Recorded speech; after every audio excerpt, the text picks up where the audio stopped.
How to use Snapchat on mobile. Hi everybody, welcome back to our channel. In this video, I'll be showing you the procedure to use Snapchat on mobile. To use Snapchat, first you need to download the app. So head over to your respective app store. On the search bar, type in Snapchat and make sure to install the app. In my case, I happen to already install it as well as already have account. So I'm going to quickly sign out of this account so that I can go ahead and create account. So click on the logout button. Now here it's gonna ask you to create your account. All right, then here it is. So you could just click on sign up at the bottom, click on continue.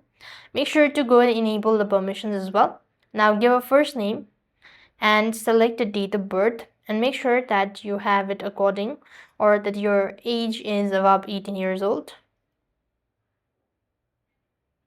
And once you're done with this, click on the continue button. Now here comes the step that is you have to create a password. You could also take help of the Google Password Manager itself.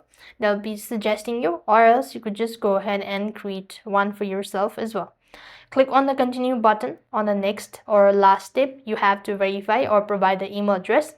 Once done providing your email address, you need to verify a certain code number or an OTP will be sent, which you need to enter, and then you have successfully created your account. And now you could begin with the creation of your profile, that is setting your Bitmoji icons and all that. So that's how it works. I hope the video was helpful. Make sure to like, share and subscribe. Thank you for watching. See you in the next video.